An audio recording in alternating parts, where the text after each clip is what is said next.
akamaro k'ubutumwa bw'ubugorozi n'ivugurura bwaje bukenewe rwose buwembura imitima yari yarabye bugakiza imibiri yamunzwe n'indwara.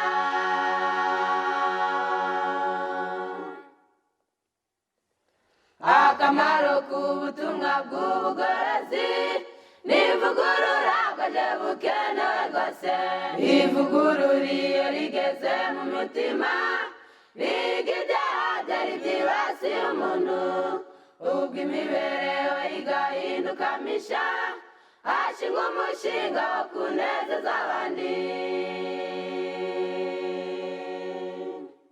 Reka tubaramutse mwese abaduteze amatwi ku bakunzi b'ibiganiro by'abagorozi. Uyu mwanya muri kumwe na Byiringiro William. Insanganyamatsiko tuganira iragira iti icyaha intandaro y'amahoro make.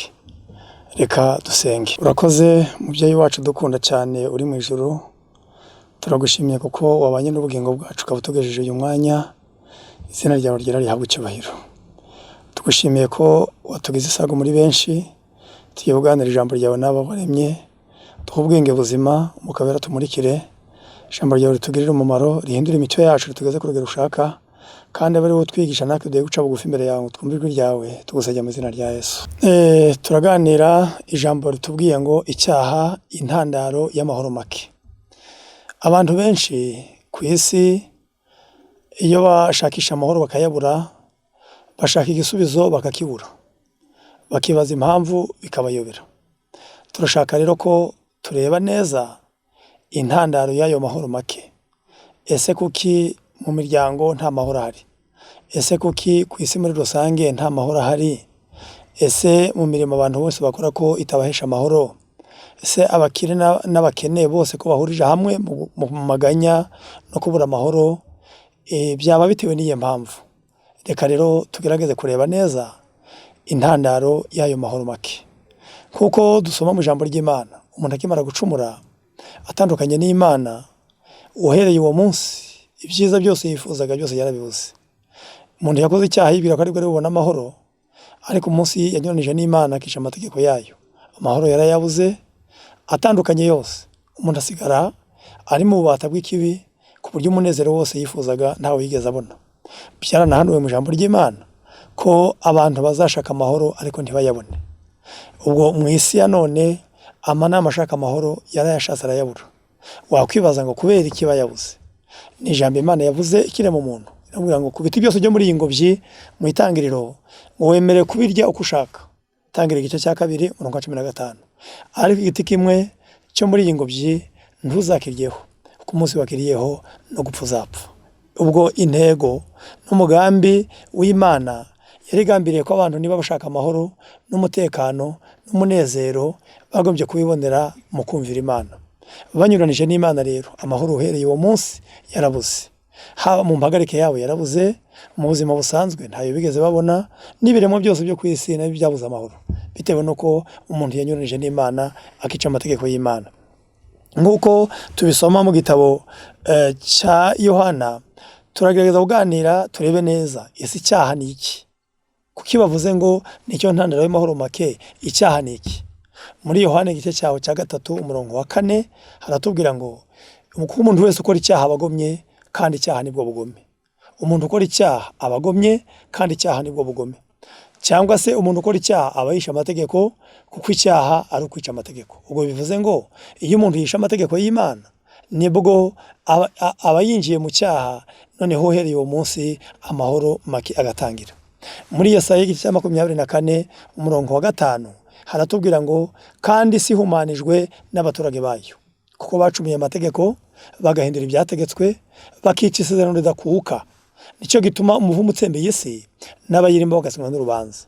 Nicyo gituma abaturage b'isi batwikwa hagasigara bake.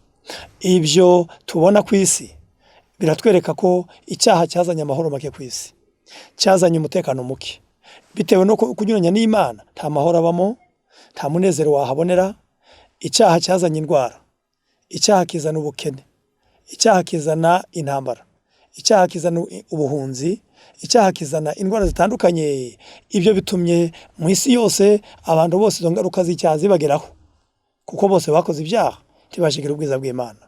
Kandi intego ya Satani n'umugambi we ni ukugira ngo abantu bakomeze babeho ku isi ariko nta mahoro bafite, babeho baryame be gusinzira, barye bye kugira icyo bibamarira, bakore be kunguka. Iyo ni intego n'umugambi w'icyaha. Satani ateje abantu icyaha yaragambiriye ko abatandukanya n'Imana. Ibyo noneho inama tugirwa rero, ubwo twumvise ko icyaha nicyo ntandaro y'amahoro make, umuntu akimara gukora icyaha amahoro make yaraje uhereye uwo munsi. Mu gitabo cy'Abaroma 6 umurongo wa 20 umurongo wa 12 harimo aya magambo akomeye. Abaroma igice cya 6 umurongo wa 20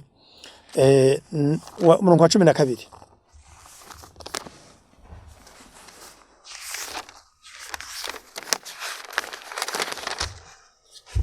Abaroma 6:12 haratubwiye ngo nuko ntimukimike ibyaha mu mibiri yanyu izapfa ngo mwumvire ibyirarikira, kandi muhe ibyaha ingingo zanyu kuba intwaro zo gukiranirwa, ahubwo muyitange muhe Imana nk'abazuke, n'ingingo zanyu muzihe Imana kuba intwaro zo gukiranuka. Aha baravuze hati noneho ntimukimike ibyaha mu mibiri yanyu izapfa ngo mwumvire ibyirarikira, kandi ntimuhe urwaho ingingo zanyu kuba intwaro zo gukiranirwa. Umubiri Imana yaremye ikawushyiraho, impagarike yawe yaguhaye, ubwenge Imana yakuremanye, nta mpamvu zo gutuma bikorera icyaha ku buryo bikoresha ikibi. Kanwa kakavuga ibitagira umumaro, amatwi akumva ibitagira umumaro, amaso akareba ibibi, amaboko agakora ibibi, ibirenge bikaja mu nzira mbi. Ibyo byose ntabwo ingingo zacu zigomba kuba ingingo zo gukora ibyaha. Ntitugomba ngo ntimukimike ibyaha mu mibiri yanyu izapfa. Jya wibuka ko uriho none ariko ushobora no kuzapfa. Noneho uramutse upfanye ibyaha nta gaciro uba upfanye, uba ushobora kuba mu isi nta mahoro kandi ukazabura n'ubugingo buhoraho. Abantu bakunda Imana bakayumvira bakihana ibyaha bakabireka, muri ubu buzima nubwo bamererwa nabi ariko hirya y'ubu buzima hari amahoro n'umunezero. Noneho icyaha rero kuko cyatunyaze umunezero n'amahoro n'ibyiza abantu bose bifuza, ibyo bitumye isi yose yuzura akaga n'ingorane, isi yuzuye umutekano muke, isi yuzuye gukiranirwa n'ubugome. Abantu benshi baragenda bakora ibidakwiriye bitewe n'imico yabo idakwiriye. Niyo mpamvu icyaha cyatunyaza amahoro, icyaha cyatunyaza umunezero muke, icyaha cyateye amahoro make, umunezero muke n'ibyishimo, maze abantu benshi bituma bagira amahoro make ntibanezerwa bitewe n'icyaha. Noneho 23 kuko ibihembo by'ibyaha ari urupfu, ariko impano y'Imana n'ubugingo buhoraho muri Kristo Yesu. Ibihembo by'ibyaha ni urupfu, ariko impano y'Imana yo ni ubugingo buhoraho muri Kristo Yesu. Ubwo umuntu wese ukora ibyaha agomba kumenya ko ibihembo by'ibyaha ari urupfu, bitewe n'izo ngeso mbi, bitewe n'imyitwarire mibi, bitewe n'ibidakwiriye. Abantu baragomye batandukana n'Imana, amahoro bifuza yose barayabura, maze ibyo bifuza byose birangiriraho. Noneho turashaka rero ko twibaza neza, ese none amahoro twayakurahe? Ko twumvise ngo icyaha cyaratunyaza amahoro, icyaha kikazana amakimbirane, icyaha kizana ubwumvikane buke. Iyo dukurikiranye mu ijambo ry'Imana hatwereka ko icyaha mu gitabo cy'Imigani 14:34, Imigani 14:34 haratubwira hati 14:34, gukiranuka gushyira ubwoko hejuru, ariko ibyaha bikoze isoni amoko yose. Gukiranuka gushyira ubwoko hejuru, naho ibyaha bigakoza isoni amoko yose. Ije umenya ko gukiranirwa ni ugukiranuka, gukora ibyiza, kumvira Imana nibyo bishyira ubwoko hejuru. Nta bwoko bujya buheshwa agaciro n'ibyaha. Ubwoko bwose inzira bunyuzemo mu kunyuranya n'Imana, amahoro ntayo bongera kubona, amahoro make batangira kuyabona uko. Ariko naho gukiranuka bishyira ubwoko hejuru, naho ibyaha byo bikoze isoni amoko yose. Umusinzi wese urwego yaba arimo rwose, abasinzi bose barasa. Umujura wese asa n'undi, umusambanyi wese asa n'undi, yaba umwirabura, yaba umukire, yaba umukene, yaba umuzungu, yaba umwirabura, bose uwasinze baba bamwe, bose barasa ibyo bakora ni bimwe. Turasomye ngo ukiranuka ariko gushyira ubwoko hejuru. Ntabwo umuntu ashyirwa hejuru n'ibindi n'ubwene gihugu n'isura ye n'urwego arimo, ahubwo ikimushyira hejuru ni ugukiranuka, naho ibyaha bikoze isoni amoko yose. Icyaha rero gifite icyo cyatunyaza gikomeye cyane. Iyo dusomye mu gitabo cy'abami n'abahanuzi ku rupapuro rw'122 haratubwira ngo ntabwo icyaha kitujyana kure y'Imana gusa, ahubwo icyaha kinjira mu bugingo bw'umuntu maze kikarimbura icyifuzo n'ubushobozi bwo kumenya Imana. Icyaha ntabwo kitujyana kure y'Imana gusa, ubwo bivuze ngo umuntu wese kimutandukanya n'Imana kikamujyana kure yayo. Ntabwo kidutandukanya n'Imana gusa, ahubwo kinjira mu bugingo kikarimbura ubugingo n'umubiri maze n'icyifuzo n'ubushobozi bwo kumenya Imana. Umuntu wagombye kumenya Imana kimukuramo ubushobozi bwo kuyimenya, kimukuramo ubushobozi bwo gukunda Imana no kuyumvira, maze kigatuma umuntu wese anyuranya nayo. Umuntu umutekano yifuzaga ntawubone, kikamwonona, kikamunyaga amahoro n'umunezero n'ibyishimo. Baravuze ngo kubera icyaha umubiri w'umuntu wose uta umurongo, kubera icyaha ubwenge buteshuka inzira, kubera icyaha intekerezo zigahumana kandi ubushobozi bw'ubugingo bugasigingira. Ntihongera kubaho iyobokamana ritunganye n'ubutungane bw'umutima. Imbaraga ihindura ubuntu ihindura ntishobora kugira icyo ikora mu guhindura imico. Ubugingo bugira intege nke, kandi kuba kutagira imbaraga inesha ubugingo bugahumana ndetse bugasigingira. Icyo ni icyaha kibikora. Kirimbura ubushobozi bwo kumenya Imana, kirimbura ibyifuzo byo kumenya Imana, gitandukanya umuntu n'Imana, gituma umubiri uta umurongo, ubwenge bw'umuntu bugasigingira bitewe n'icyaha. Reka nkubwire ngo ntukibwire ngo gukora icyaha harimo ishema. Oya, ntibibamo. Nta gaciro kari mu kunywa inzoga, nta gaciro kari mu busambanyi, nta gaciro kari mu bujura, nta gaciro kari mu kubeshya no kuvuga nabi. Oya, ibyo ntibibaho, byanduza umutima bikawonona. Icyaha rero kikunyaga amahoro y'umutima, kikayanyaga n'abandi, kigatuma batagira umutekano. Iyo dusomye mu gitabo cy'ubutumwa batoranijwe umugabane wa 2 paje 303 haratubwira ngo ntabwo icyaha kitujyana kure y'Imana gusa, ahubwo kinjira mu bugingo bw'umuntu kikarimbura ubushobozi. Baravuze ngo icyaha kiravurunga, icyaha kiravurunga, kibuza amahoro, icyaha kibuza amahwemo. Ngo igihe cyose icyaha kimakajwe, haba mu mutima w'umuntu, haba mu muryango no mu itorero, haboneka imivurungano, haboneka gutandukana, haboneka ishyari, haboneka urwango ndetse no kurarikira. Ni ibintu bitanu bibonekaho icyaha cyahawe intebe. Cinjiye mu mutima wawe, icyambere cyabonekamo n'imivurungano. Nta mahoro wakongera kubona. Wabonaga udutotsi ntabwo kutubona. Ibyo wakoraga byose umutekano urabura. Umutima n'amahoro gushinja ibibi, nta mutekano wakongera kubona. None icyaha ubwacyo kiraza ngo bwa mbere gitera imivurungano, icya kabiri gitera gutandukana. Wabo cinjiye mu mutima, cinjiye mu muryango, gitandukanya abakundanye, umugabo n'umugore, gitandukanya abana n'ababyeyi, gitandukanya kitambika mu muryango, kigatandukanya abavandimwe, kigatera intambara z'amoko mu isi, gitera intambara mu bihugu, gitera abayobozi kutumvikana, cinjiza akajagari mu gisirikari, mu rwego rwose abantu barimo. Icyaha cyamaze kuhagera kiravurunga, umutekano abantu bafite wose ukarangira. Ikindi kibyara urwangano, inzangano ziri mu mitima y'abantu. Icyaha kibyara inzangano, maze bigatuma umunezero abantu bifuza batongera kuwubona. Icyaha kiragenda kikarimbura ubushobozi n'ibyifuzo byo kumenya Imana. Icyaha kironona, kibuza amahoro, kibuza amahwemo. Ahari hose kitambitse mu muryango, ubuvandimwe burarangira. Uwo ari we wese iyo icyaha cyamaze kwibasira umuntu ntiyatinya kwica uwamubyaye, umwana ntiyatinya kwica ababyeyi, umugabo ntiyatinya kwica umugore we, yemwe abavandimwe ntibatinya kwicana no guhemukirana. Icyaha kiramuze cinjiye, aho cinjiye ahariho hose, umuntu yakwiba iby'ababyeyi be, kigira umucengeze mu muryango. Uhereye uwo munsi ibyiza byose bari bafite bikarangira, umutekano ukarangira ukabura, ibyo bari bafite byose bikarangira. Niyo mpamvu icyaha niyo ntandaro y'amahoro make. Icyaha niyo ntandaro y'amahoro make. Ugomba kumenya ko igihe cyose wimakaje icyaha nta mutekano usigera ugira, nta mahoro wabona, nta na make uzahora umutima ukurega. Hari abandi benshi icyaha ushobora kugikora ukibwira ko nta muntu ukureba, ariko uko byamera kose mu mutima nama wawe nta mutekano uzigera ongera kuhabona na rimwe. Byabayeho ku witwa Herode yicishije Yohana, amujishije igihanga, ariko ingaruka byabyaye bwa mbere ngo akimara kwica Yohana yaribwiye ko umutekano awubonye atazongera kubona uwumubwira ibyaha bye n'amafuti yose yakoraga. Ariko ngo ingaruka yabaye nuko ngo akimara kwica Yohana ngo yasigaranye umutima uhagaze, icyaha kimushinja, umutima namuhuza umutekano, akarara adasiziriye. Mu bifuzwa ibihe byose paje 177 177 mu cyigisho kivuga ngo urupfu no gufungwa bya Yohana, urupfu no gufungwa bya Yohana. Ni icyigisho cya 22 harimo amagambo avuga ngo arembejwe no kwibuka icyaha cye. Herode yashakishaga uko yakwiyibagiza ibirego by'umutima nama we, ariko akabibura.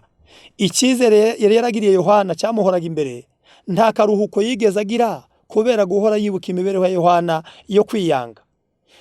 Yumvise bavuga imirimo ya Kristo, Herode ahagarika umutima cyane, yibaza niba Imana itazuye Yohana mu bapfuye imuhaye ubutumwa bwo guciraho iteka ibyaha afite imbaraga ziruta iza mbere.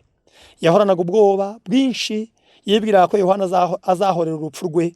Herode yasaruye ingaruka z'imibereho y'ibyaha kuko Uwiteka hana nkuko yabivuze, nta mahoro uzabona, ntuzabona uburuhukiro, ibirenge byawe uzashidikanya ubugingo bwawe, uzahora utinya ku manywa nijoro, tuzagira ikikwiringiza ubugingo bwawe. Buzacyugira uti iyo bwira, kandi bwira ugira uti iyo bucya, bitewe n'ubwoba bwo mu mutima wawe bugutinyishwa n'iby'amaso yawe azaba yibonera.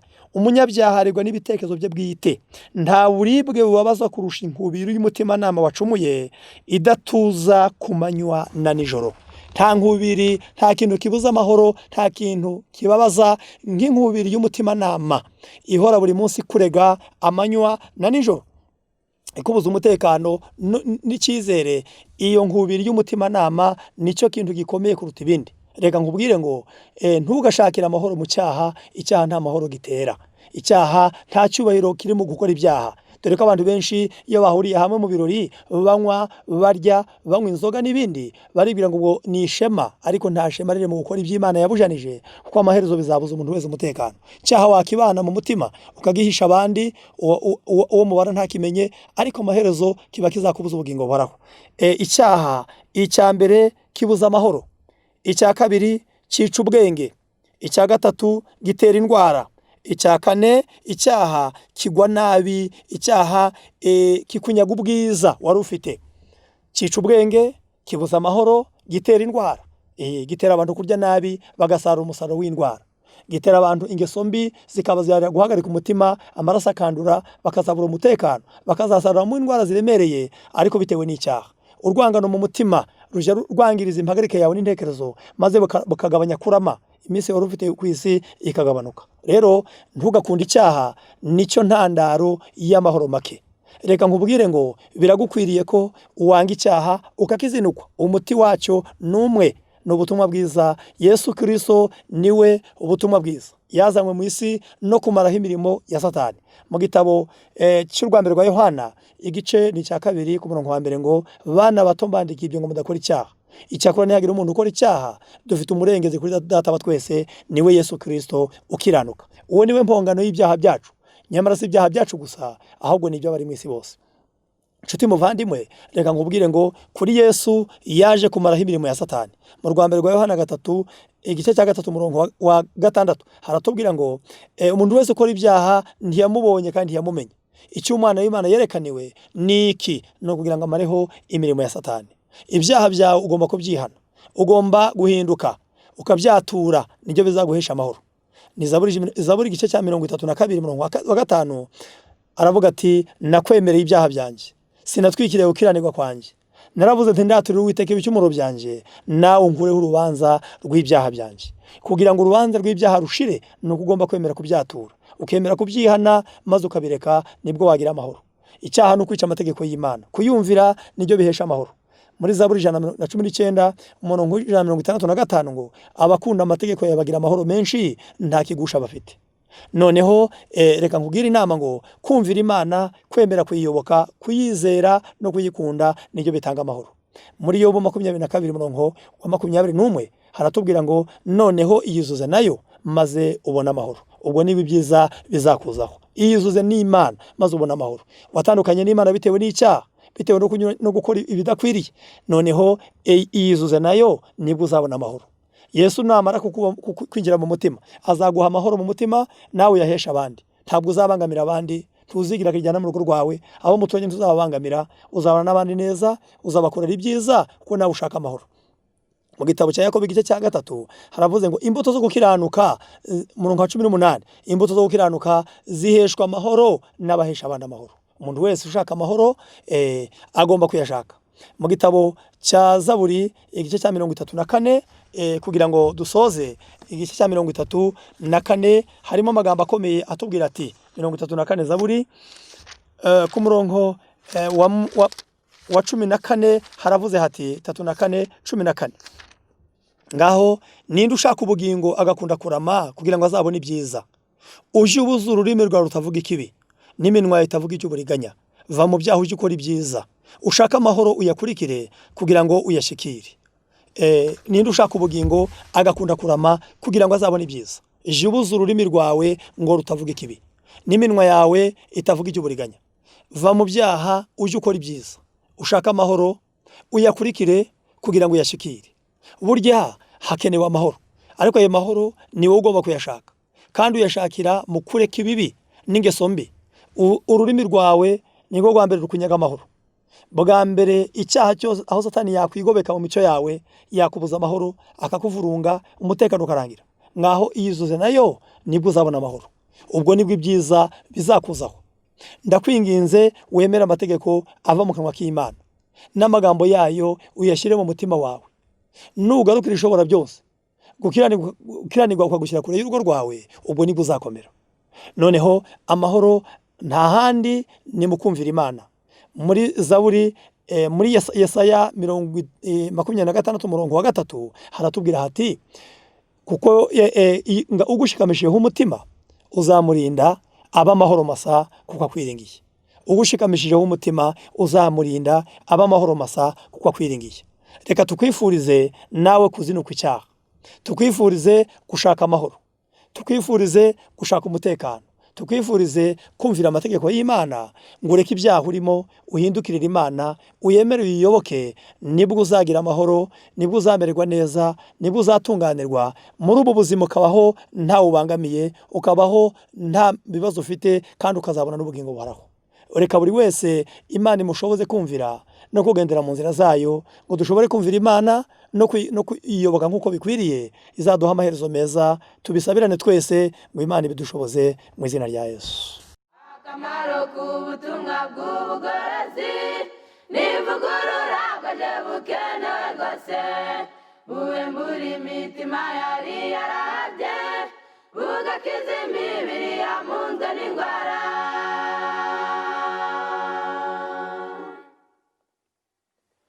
Akamaro k'ubutumwa bw'ubugorozi n'ivugurura bwaje bukenewe rwose, ivugurura iyo rigeze mu mutima riga ibyaha byari byibasiye umuntu, ubwo imibereho igahinduka misha, hashingwa umushinga wo kunezeza abandi.